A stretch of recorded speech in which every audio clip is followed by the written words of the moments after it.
Hi team, welcome to the session on Coffee with Prabh. And today we have a special guest, Mr. Shivam Vashne. He's my friend and gladiator and also so-called brother and helping me out whenever I'm in struggle with any part of SOC and all that. And I thought let me disturb him to bring him into my Coffee Talk series where, he can share his insight, wisdom, thoughts about how to clear what are the frequent questions asked in a SOC interview, security operation centers, and how to answer those questions.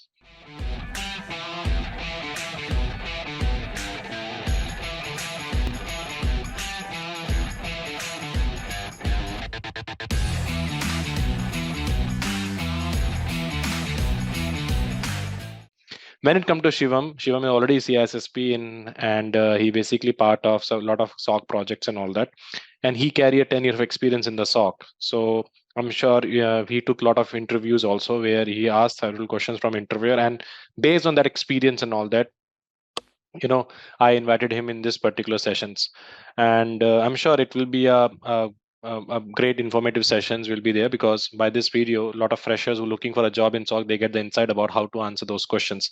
Thanks Shivam bhai for coming and taking out from your schedule for this session. Thank you for inviting me here and giving me this opportunity to have interaction with a lot of people here. Thanks, Shivam. So, Shivam, before we basically start our actual session, SOC mock interview session, um, as you also hire a lot of candidates, and when you're looking from the profile point of view and all that. So, what is a normal element? What are the important details you look into the candidate when you hire any candidate for the SOC positions?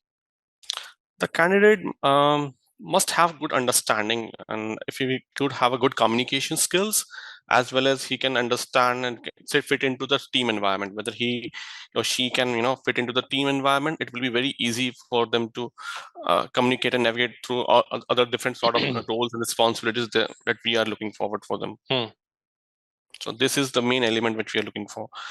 Considering technical expertise is something different, but a person should have a good understanding how it should be fit into the team and good communication within the team, so that the team environment should be very positive and we can take it forward whenever it requires for the in terms of incident response or other activities that we are conducting in the SOC. That's great. So, one more important thing which I would like to understand is, what is the necessary skill is basically required, apart from, definitely technical knowledge is required. So what is the minimum security information? What is SOC, what the kind of a level of SOC information is basically required for them to understand, like, to get the job?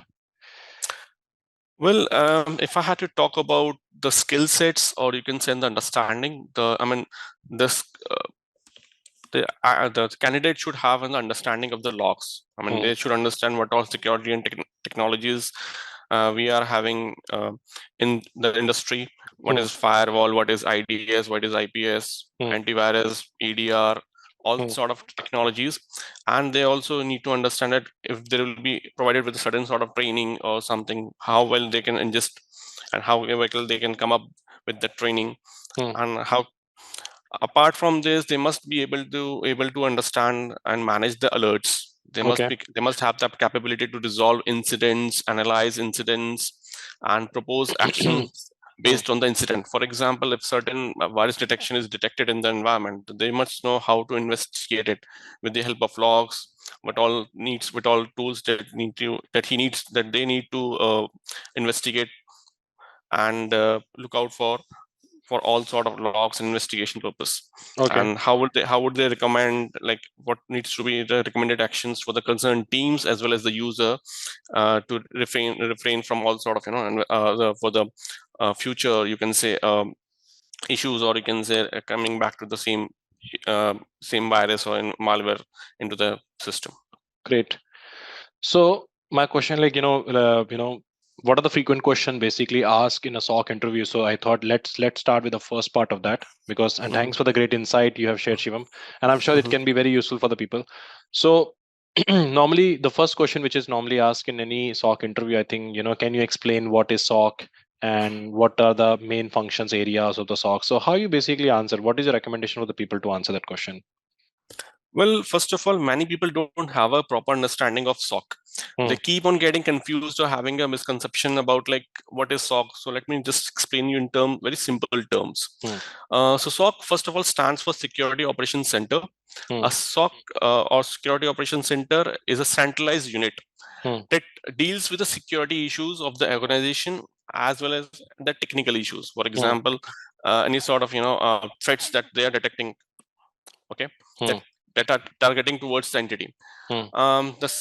This the main function includes the continuous monitoring. I mean, we are working here in 24/7 to look out for all sort of monitoring all the infrastructure, networks, all sort of things. If I explain it in a more layman language, I would say I mean, we monitors identities, endpoints, servers, databases, network applications, websites, and other systems to uncover potential cyber attacks in the real time.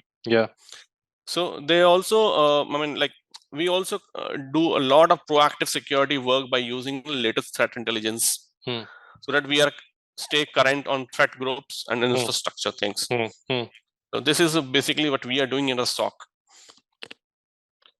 And so normally this is how you need to answer and all that. So any other pointer you would like to add when you're basically presenting a fact? Because one thing I understood is when you are in a first job of interview and all that, you should be also very confident, when you're presenting a statement. Is it good to add some examples by which you can explain people, like is it okay, like can we use this kind of example when you're presenting any kind of answers to the interviewer and all that, make them understand? Exactly, absolutely. So let's suppose there will be a phishing. For example, there is a phishing campaign that came into your environment. So you must know how to investigate that phishing thing. First of all, you must have a clear insight, like whether the who reported you for that phishing thing, a user in the entity or someone else. If the user has reported it, then it should be in the form of original email as an attachment. Most people don't understand that without having your original email as an attachment, we wouldn't be able to investigate the headers of that email. And the header contains all the details about how email come to the environment, what all things it comes up, and from where it comes, how to whom it will be targeted to. So all the details of that. Apart from this, we must know that whether the email contains any URL, or is there any attachment is attached into that thing. So if any URL is there, then there could be some chances of spoof. It could be spoofed. So we need to check on the sandbox, like how that URL responds. Okay, and once we get it confirmation that okay, this particular URL is clean, or it's a malicious, or it's a fake one, then we can process our response thing into the account, and based on that we can move forward accordingly, and we raise the incidents, we assign it to the concerned team. If it is like campaign, it is a campaign, it will be targeted to multiple users in the environment, then we purge the email on the email gateway. So all these sort of actions we have doing on by investigating, having on phishing. Okay, so one of the one question which is frequently asked is about what is the importance of SOC team in the organization, or why should we hire you? So what is the primary objective of SOC team in the organization? So how you answer that question? Well, to understand it, you must know a person should understand, like SOC team helps businesses, governments, or you can say other organizations to stay ahead of involving cyber threat landscape, and which is not at all a very easy task in current scenarios. I mean, if you understand that both attackers and the defense community frequently develop new technologies and strategies, and it takes time and focus to manage all the changes in the SOC.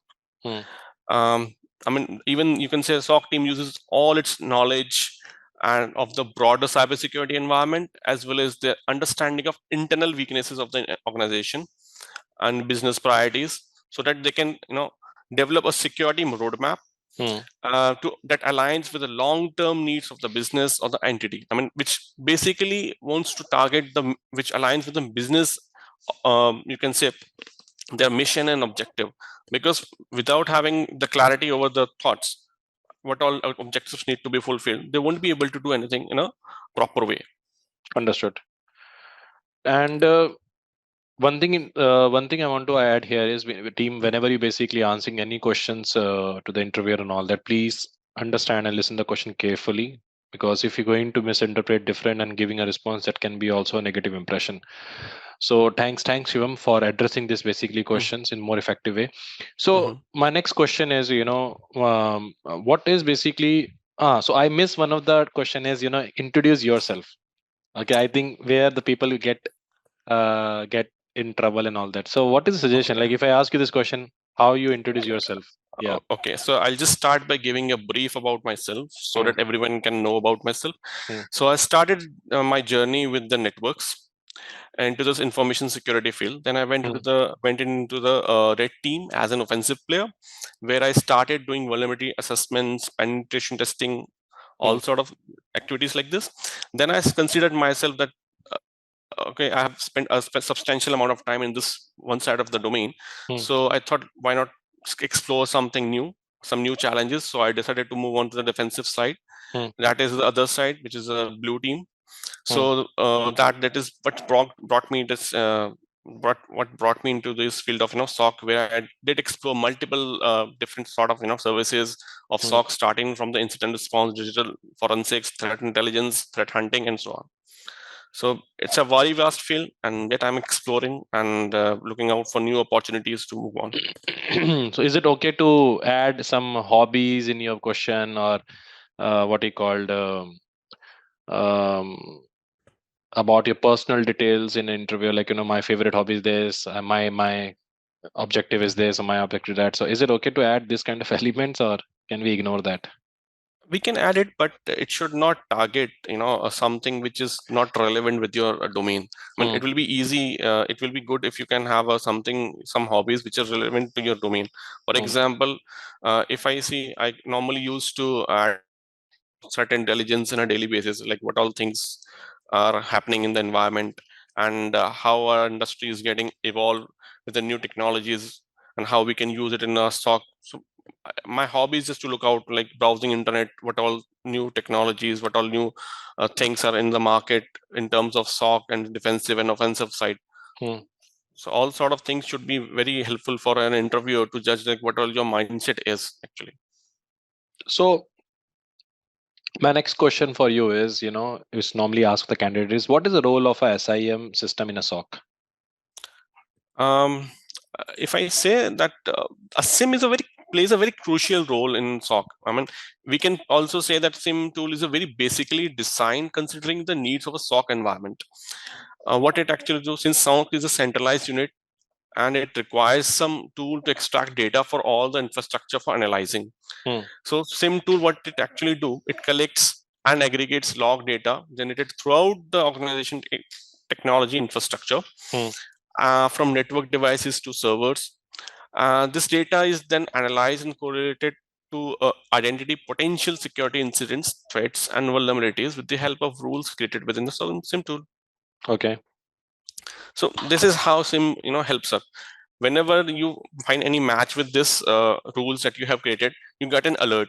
Okay. So an analyst who is sitting on the shift should investigate and look out on all the do perform all the triaging on the alerts, then investigate it like, okay, this all things what we are getting from the logs, it seems legitimate.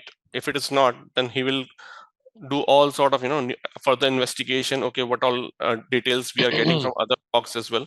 Hmm, So after that, they correlate and raise an incident to the hmm, concerned team, okay, with the necessary actions or recommendations that needs to be done to hmm. mitigate or remediate on that particular SOC And that alert. that is the reason, that most of the interviewer basically ask this question, to understand how much they know about the basics and how they Exactly. are basically well versed with the same, right? Absolutely. So my next question is, which is basically non-technical, is Mhm. how do you basically prioritize and manage your workload in a fast-paced environment? See, the reason most of the people or interviewer basically ask this question is that uh, because they want to know your patience level, how you basically segregate your time, how you basically think about operations and all that, psychological facts. So they want to know all these things. So that is the reason they ask this question. So if I ask you this question about how do you prioritize and manage your workload in a fast environment, so how you answer that question? Well, what practice I normally use in a daily SOC process that I'm having here, I prioritize and manage my workload using various tools and strategies, such as creating a daily task list, delegating tasks when appropriate, and selecting realistic deadlines for myself and with my for my team as well. Because if you're not understanding like what all needs to be done by yourself and your team, then it will be overwhelming to the all sort of all people. So which will be accommodated as a very difficult scenario on multiple occasions. However, if I had to, I also regularly communicate with my team and other stakeholders to ensure everyone knows our priorities are, because there are many instances in the SOC where people don't understand like what all needs to be done at the first place. Even in the management also, they need to be made very clear that what all things, what all roles and responsibilities that we are having here, and what all roles and responsibilities they are having. So this is how I normally used to manage my daily workload, and I normally used to communicate a lot on and off the field with my teammates so that I can understand what all the gray areas they are having. This will help us to understand like what all mindset they are having, and wherever they needed my help or like any sort of help from the other departments, so we can easily accommodate that and handle it more appropriately on this. Great. So how SOC basically helps to make the organization security posture strong? The reason why most of the interviewer basically ask the question, so they want to know how much you know inside about the SOC, what is your knowledge about management perspective, technical perspective. So that's why the reason I ask you this question is how SOC helps to make the organization security posture strong. Well, improving an organization security posture is a job that never finish. So keep on you have to. It is a continuous monitoring, analysis, and planning to uncover vulnerabilities and stay on the top of the challenging technology. Now these days, and you have to understand like what all your limitations and the priorities are. Until unless you have the clarity over that thing, you won't be able to understand what all are the gray areas where you really need to put more efforts to make your SOC environment more strong. Apart from this, it's easy for work to be neglected in favor of tasks that feel more urgent.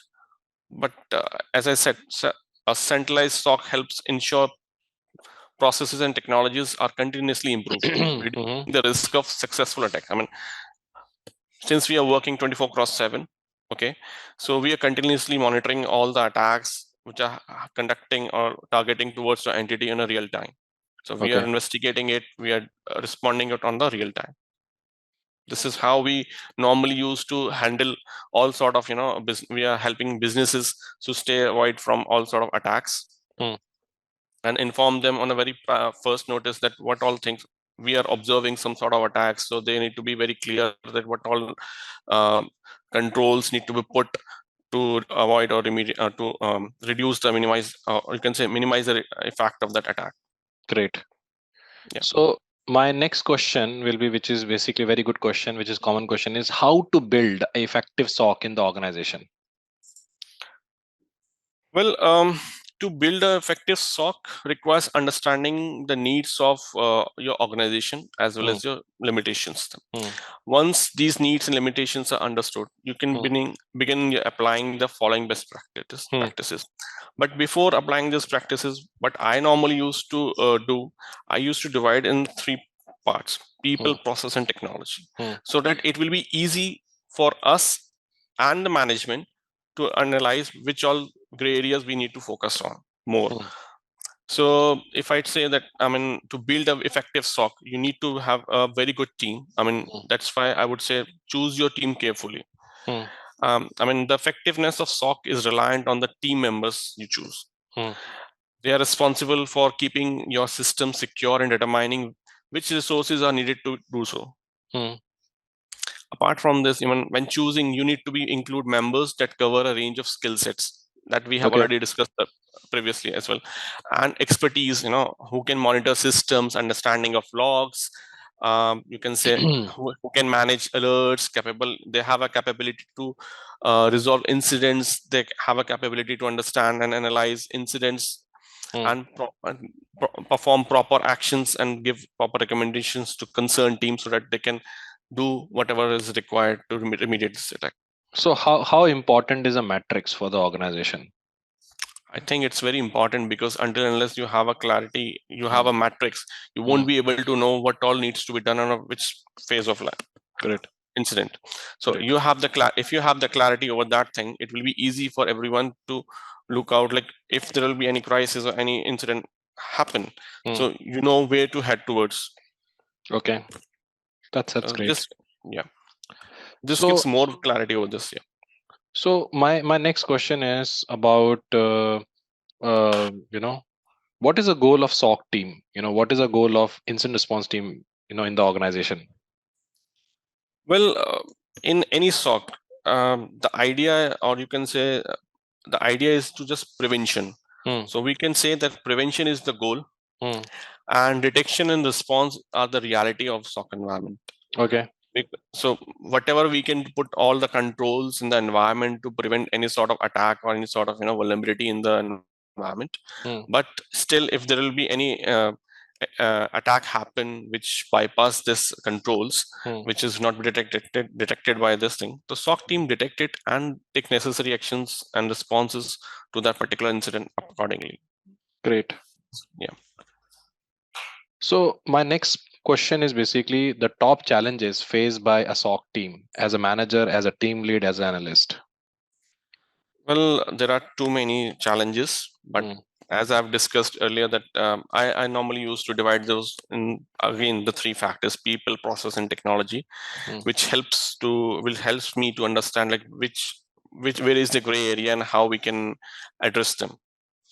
Okay, so I mean, normally what I have felt, like there are too many alerts to handle by an analyst. I mean, that puts the analyst in a very tough position. They are the first line to stop active threats, and they have to know what's going on in their networks at all the times. The problem is that the SOC analyst deals with too many alerts to triage them all effectively.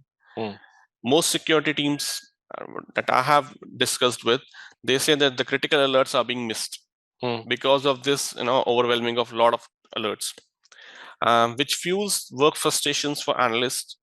And it's no wonder that they will constitute almost like 62% of challenges that we are facing on a daily basis. Okay. Yeah. And another, I would say, another point will be like too many false positives. Many SOC security experts find that 40% of their alerts are false positives. Okay. SOC analysts deal with too many false positive security alerts. Okay.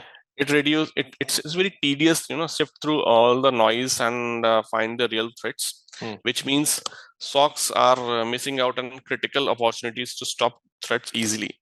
Okay. This results in increased analyst, you can say, burnout, and make it harder for them to do their job more effectively. Okay. Another case is like, as per my experience, is like understaffed security teams.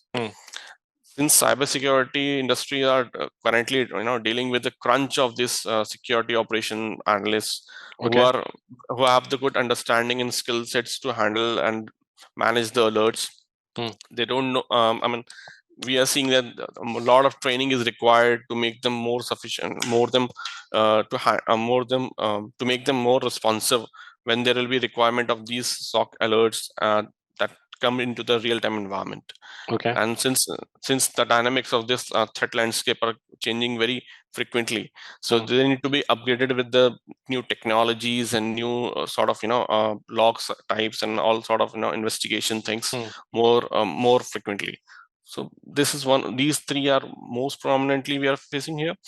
And apart from this, there is a poor visibility in environment. I mean, many security teams describes visibility as the key challenge in security. Okay, to investigate each alert. The amount of data that is collected in an environment, okay, is enormous. So it's not surprised that SOC analysts spend most of their time collecting, analyzing, and reporting on data. Okay. So this leaves little time to triage critical alerts, proactively hunt threats, or invest in training. Okay. No wonder then, like they come up with like if they come up with the automation, this can really help to reduce their workloads and also give them more central. If you have a centralized unit and a centralized tool, which gives them a more better understanding of the correlation of logs or details that we are looking for, investigation and all sort of things. And the most important, you can say the challenge that any SOC manager, SOC team lead, or you can say anyone who is associated with the SOC management is this. I would say limited budget security. Security budget, you can say.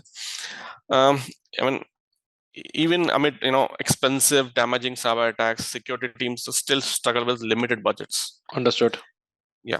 So analysts understand that there are solutions available to improve security performance, like dwell time, MTTD, MTTR. But if the budget isn't there, the analysts are stuck manually triaging threats, which consumes a lot of time and resources. Excellent. That was a critical point you said. Yeah, makes sense. Yeah.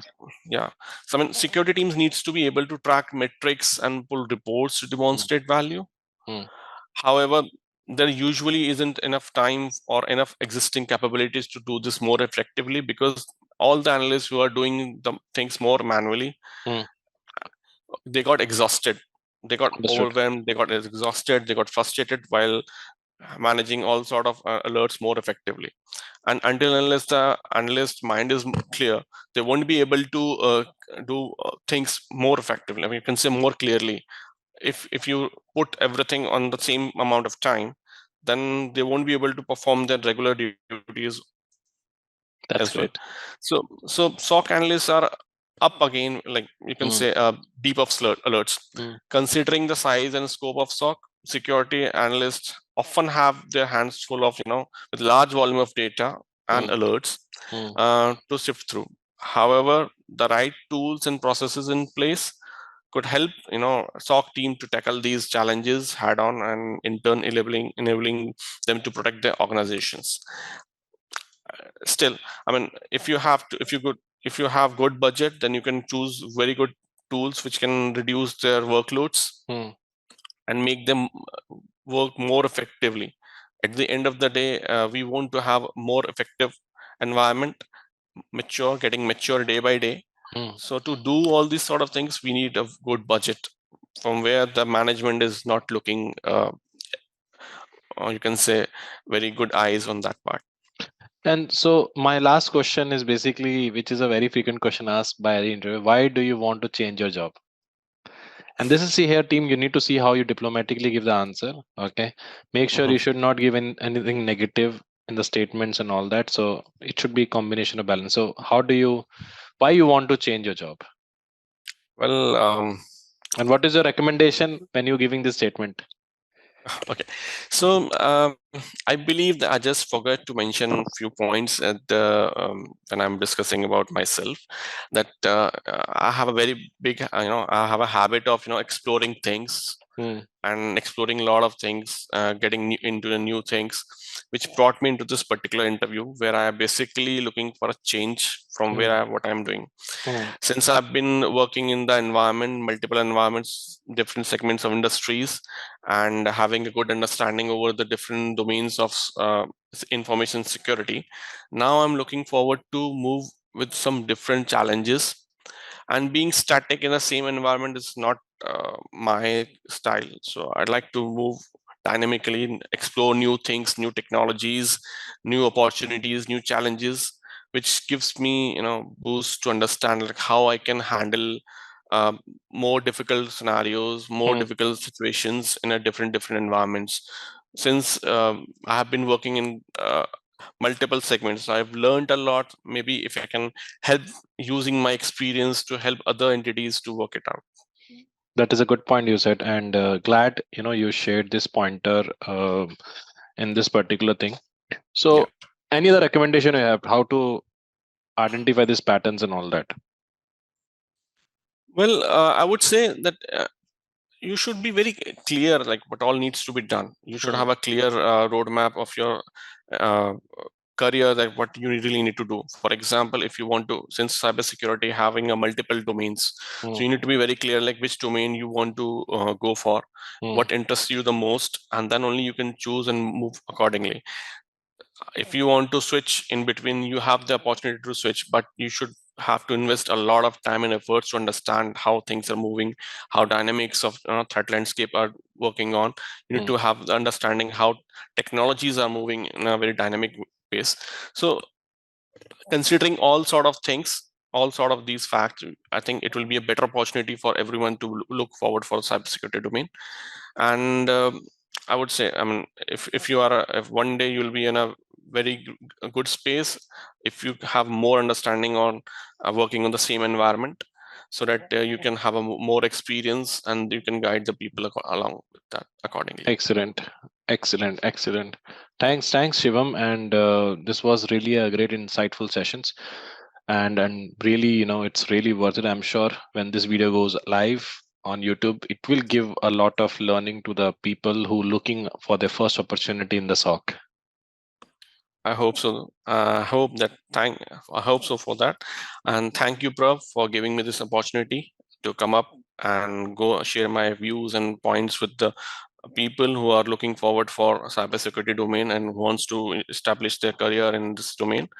And I would like to say all the best Thanks, of luck for their part to move forward for this. Thanks, Shivam. Thank you so much. And team, if you're not subscribed to the channel, do subscribe to the channel and click on the bell icon to make sure you should not miss the future videos with Shivam. And Shivam, is it okay? Can I share your LinkedIn profile in the video description? So if someone have a doubt, they can reach out to you directly on LinkedIn. Sure, anytime. And team, do let me know, shall I disturb again Shivam for my next video series? And yes, what is the topic? Do share your suggestion in the comment box. Thank you so much. Bye. Good day.